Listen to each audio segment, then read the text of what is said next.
ದೇಶ ಸುತ್ತು ಕೋಶ ಓದು ಅಂತಾರಿ. ಭಾಳ ದಿನದಿಂದ ನನಗೆ ಸೋಲೋ ಟ್ರಿಪ್ ಹೋಗ್ಬೇಕು ಅನ್ನೋದು ಭಾಳ ಆಸೆ ಆಗಿತ್ತು ನೋಡ್ರಿ.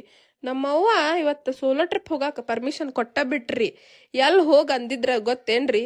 ತಡ್ಸಕ್ ಹೋಗ್ ಬಾ ಬೇ ಅಂತಂದ್ರೆ ಪಟ ಪಟ ಬಸ್ ಸ್ಟ್ಯಾಂಡಿಗೆ ಬಂದೆ. ಬಸ್ಸು ಸಿಕ್ತು, ಹಂಗ ಸೀಟು ಸಿಕ್ತು. ನಮ್ದೊಂದು ಸಿದ್ದೋಡಾಗ ಅಜ್ಜಾಗ ನಮಸ್ಕಾರ ಮಾಡ್ಕೊಂಡು ಹೊಂಟೆ ನೋಡ್ರಿ ನನ್ನ ಸೋಲೋ ಟ್ರಿಪ್ ಜರ್ನಿ. ಬಸ್ ತುಂಬ ಕುಂತ ಹೋದೆ ನೋಡ್ರಿ ನಾ ಒಬ್ಬೇಕಿ. ಬಸ್ ಪೂರ ಖಾಲಿ ಇತ್ತ.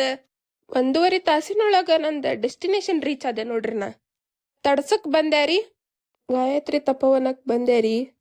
ದೇವಸ್ಥಾನ ಒಳಗ ದೇವಿ ವಿಗ್ರಹದ ಫೋಟೋ ಮತ್ತು ವಿಡಿಯೋ ಮಾಡಬೇಡ ಅಂತ ಹೇಳ್ತಾರ್ರಿ. ಅದಕ್ಕ ನಾನು ಹೊರಗಿಂದ ಇನ್ಫ್ರಾಸ್ಟ್ರಕ್ಚರ್, ಆರ್ಕಿಟೆಕ್ಚರ್, ಅದ್ರ ಇಂಟೀರಿಯರ್ ಹೆಂಗೈತಂತ ಹೇಳಿ ಅದಷ್ಟು ಸ್ವಲ್ಪ ಕ್ಲಿಪ್ಸ್ ತಗೊಂಡೆ ನೋಡ್ರಿ. ನಂಗೆ ಈ ದೇವಸ್ಥಾನಕ್ಕೆ ಬಂದಾಗ ಒಮ್ಮೆ ಮನ್ಸಿಗೆ ಭಾಳ ಶಾಂತಿ ಸಿಕ್ತೈತ್ರಿ.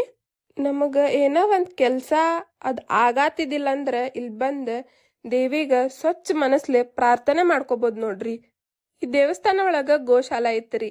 ಅವು ಹಸುಗಳು ಎಷ್ಟು ಪುಟ್ಟ ಎಷ್ಟು ಚಂದ ಇದ್ದು ರೀ ನೋಡಾಕ. ಮುದ್ದು ಮಾಡ್ಬೇಕು ಅನ್ಸಾಕತ್ತಿತ್ರಿ ನನಗಂತ್ರು. ಈ ದೇವಸ್ಥಾನ ನಮ್ಮ ಹುಬ್ಳಿಯಿಂದ 24 ಕಿಲೋಮೀಟರ್ ಡಿಸ್ಟೆನ್ಸ್ ಇದ್ರು ರೀ. ಟ್ರಾಫಿಕ್ ಎಲ್ಲ ದಾಟಿ ಬರೋಷ್ಟಿಗೆ ಏನಿಲ್ಲ ಅಂದ್ರು ಮಿನಿಮಮ್ ನಮ್ಗೆ 1 ರಿಂದ 1.5 ತಾಸು ಆಗೇ ಬಿಡ್ತೈತಿ ನೋಡ್ರಿ. ಯಾರ್ಯಾರು ಈ ದೇವಸ್ಥಾನಕ್ಕೆ ಹೋಗಿರಿ ಅವ್ರು ಕಮೆಂಟ್ ಮಾಡ್ರಿ. ಯಾರ್ಯಾರು ಹೋಗಿಲ್ಲ ನಿಮ್ಮ ಫ್ರೆಂಡ್ಸ್ ಜೊತೆ ಇಲ್ಲ ಫ್ಯಾಮ್ಲಿ ಜೊತೆ, ಇಲ್ಲ ಅಂದ್ರ ನನ್ನಂಗ ಸೋಲೋ ಟ್ರಿಪ್ ಹೋಗಿ ಬರ್ರಿ. ನಾ ಇಲ್ಲಿಂದ ಮತ್ತೆ ನಾ ಎಲ್ಲಿಗೆ ಹೋಗಿರ್ಬೋದ ಅಂಥೇಳಿ ಗೆಸ್ ಮಾಡ್ರಿ. ಇದಾಗಿತ್ತು ನೋಡ್ರಿ ಇವತ್ತಿನ ವ್ಲಾಗ್. ಮತ್ತೆ ಸಿಗೋಣಂತ್ರಿ ನಾಳೀಗ.